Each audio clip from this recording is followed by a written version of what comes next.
बिस्मिल्लाहिर्रहमानिर्रहीम। अस्सलाम वालेकुम। First year English revised book, उसके तीसरे यूनिट विलियम ब्लेक्स द एक्विन ग्रीन, ये एक पोएम है।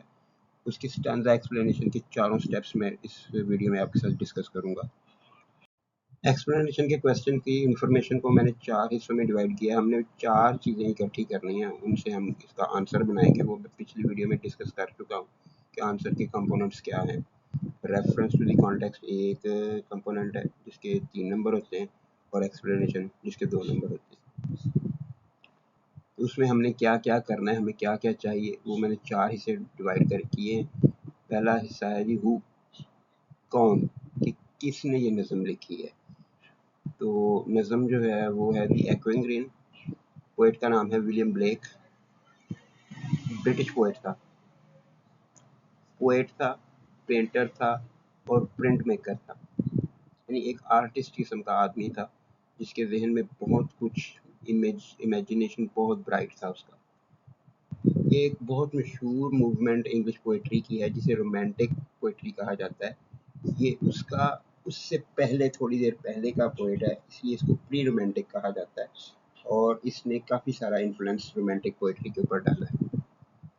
ये खुद इंस्पायर्ड था, विलियम ब्लेक जो था वो खुद इंस्पायर्ड था बाइबल से, इसलिए इसको मिस्टिक पोइट भी आप लिख सकते हैं। कोई भी आदमी किसी मज़हब से मुतासर होकर लिखता हो उसे हम मिस्टिक पोइट कहते हैं, उर्दू में हम उसे सूफी शायर कहेंगे।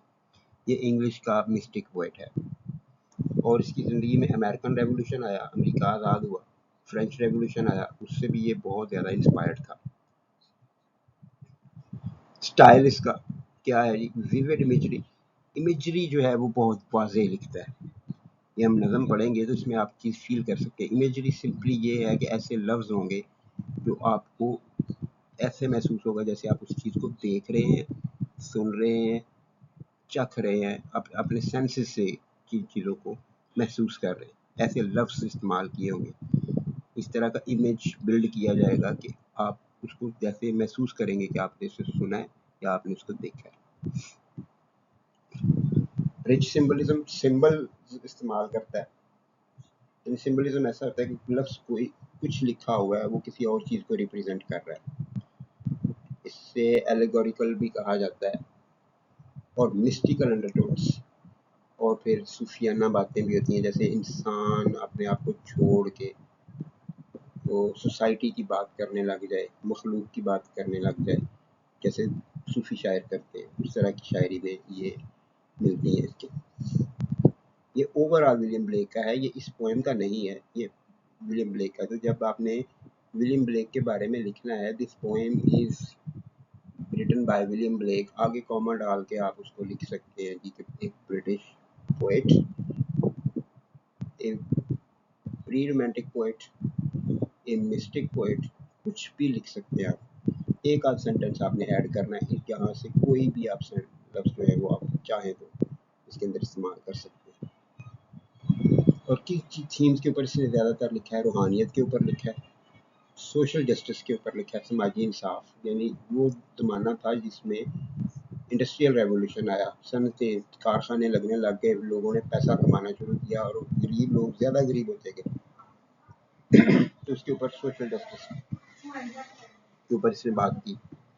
और फिर पावर ऑफ इमेजिनेशन, कि तसव्वुर में ही बातें करो, और यही वो एक चीज़ है, पावर ऑफ इमेजिनेशन, जो इसको प्री रोमांटिक बनाती है। कि रोमांटिक पोएट्री भी टोटली इमेजिनेशन के ऊपर है, तो ये भी इमेजिनेशन की इसने बात की, लेकिन इसके साथ और भी थीम्स थे जो रोमांटिक पोएट्री में आमतौर पे नहीं होते, तो इसमें थे। सेकंड है वाई, क्यों लिखा, यानी इसकी ज़रूरत क्या थी, इसका मैसेज क्या है, ये हमें बताती क्या है ये नज़म, तो क्यों लिखी। ये नज़म का स्टाइल है, पहले में हमने बात कर ली थी पोएट के स्टाइल में, अब नज़म का स्टाइल है। तो मैसेज क्या है, द लाइफ हैज़ 2 स्टेजेस, ज़िंदगी की 2 स्टेजेस हैं, इनोसेंस एंड एक्सपीरियंस, बचपन, बुढ़ापा, and life cycles runs between these 2 stages, और ज़िंदगी इन्हीं 2 स्टेजेस के दरमियान चलती है। कि बच्चे जो हैं, ये पोएम भी इसी तरह से बताते हैं कि दिन में बच्चे खेल रहे हैं और बूढ़े बैठे देख रहे हैं, और बूढ़े फिर याद कर रहे हैं कि हाँ, कभी हम भी बच्चे थे। इसी तरह से ये आएगा कि वो जो बच्चे आप खेल रहे हैं, कुछ एक टाइम उन पे आएगा कि वो उधर बैठे नई नस्ल को खेलता हुआ देख रहे होंगे। तो ये जनरेशन्स के दरमियान जो साइकिल चलता है उसके ऊपर ये उसका एक मैसेज है। Innocence and experience and life cycle runs between these two stages. जिंदगी की दो स्टेज हैं और जिंदगी इसी के दरमियान चक्कर खा रही है। Innocence is active and joyful. बचपन इनोसेंस हुआ है, उसमें लोग इंसान एक्टिव होता है और खुश रहता है। बचपन में इसी तरह से फिक्रें नहीं है और कुछ भी। Experience is careful and nostalgic, dull and nostalgic.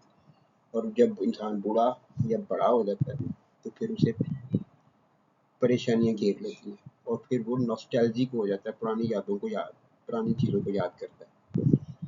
इस पोएम के थीम्स हैं इनोसेंस है, चाइल्डहुड है और एक्सपीरियंस है।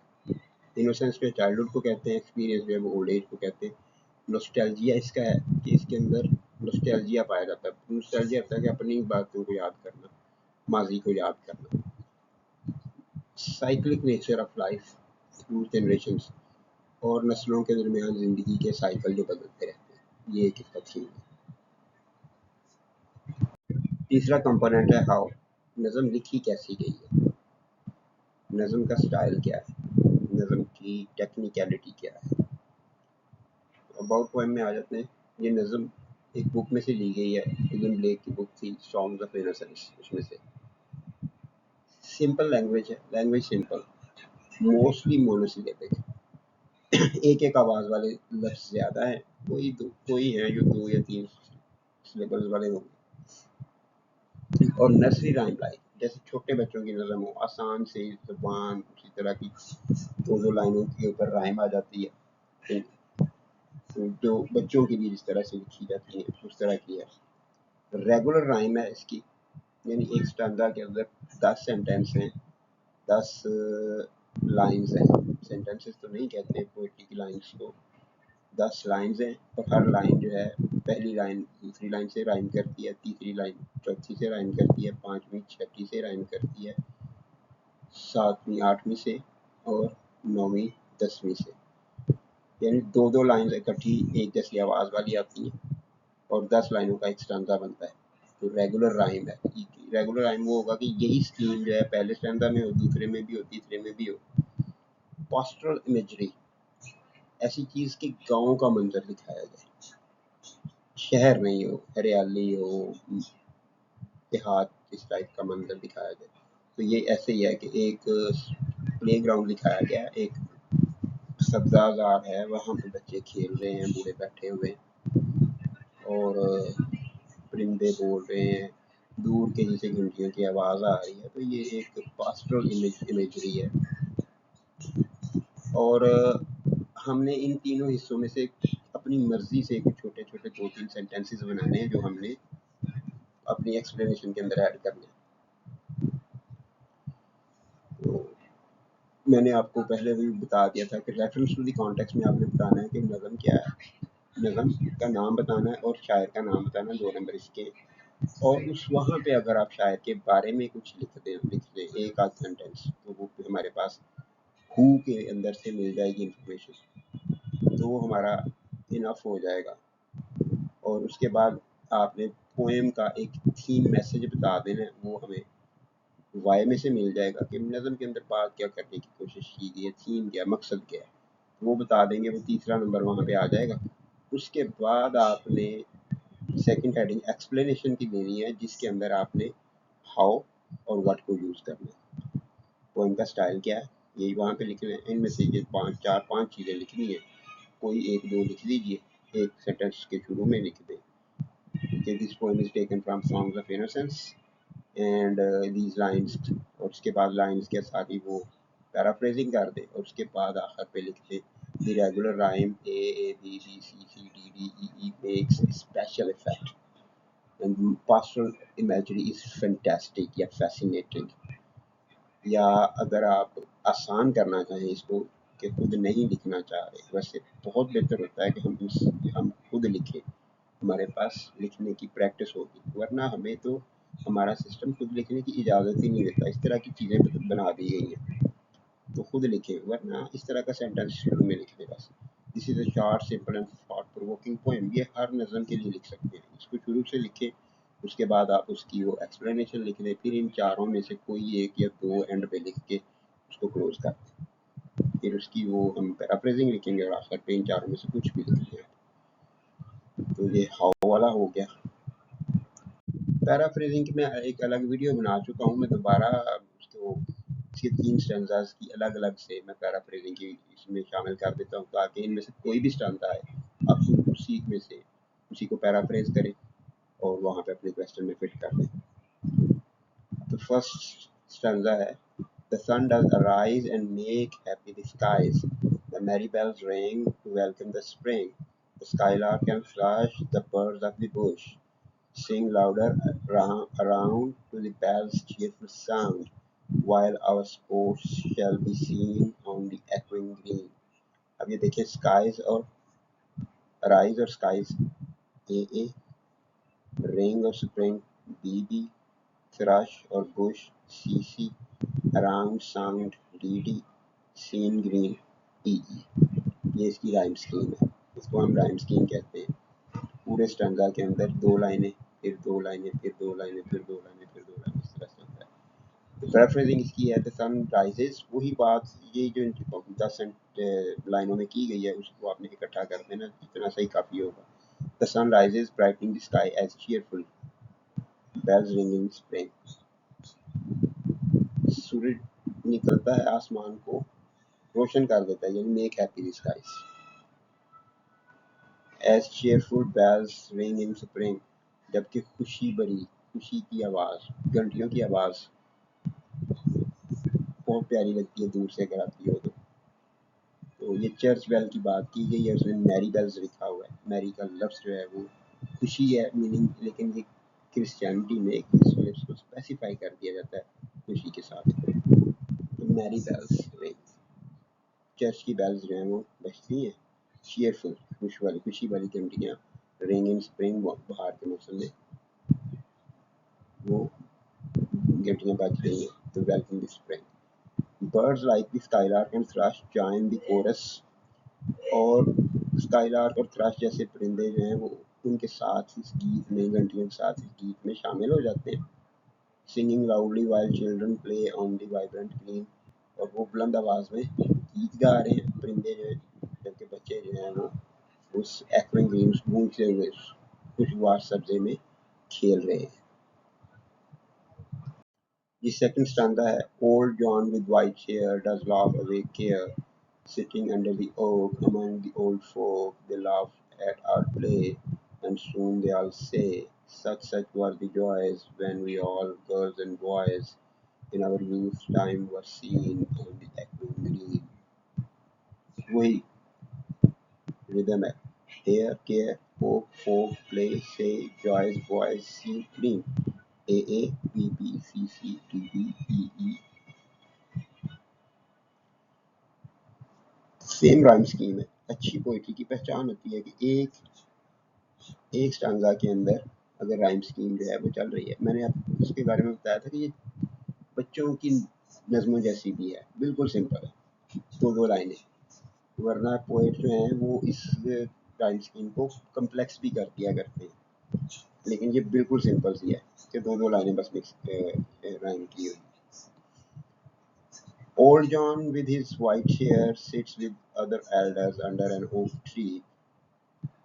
वो बूढ़ा जॉन जो है वो दूसरे, जिसके बाल सफ़ेद हो गए, दूसरे बूढ़ों के साथ एक ओक के दरख्त के नीचे, एक बरगद के दरख्त के नीचे बैठा, लाफिंग एट द वॉच, हंस रहा है जब वो देखते हैं द चिल्ड्रन बच्चों को। दे रिकॉल देयर ओन यूथ, वो अपने बचपन को याद करते हैं, रिकॉल, रिमेम्बरिंग सिमिलर जॉयज, और याद करते हैं कि इसी तरह के खुश थे वो भी, ऑन दैट सेम एक्विंग ग्रीन, उसी एक्विंग ग्रीन में, उसी के मैदान में वो इसी तरह से खुश हुआ करते थे। वो अपना बचपन याद करें, जिसको मैंने बताया आपकी ये नॉस्टैल्जिक है। तो ये दूसरा स्टैंडा हो जाएगा।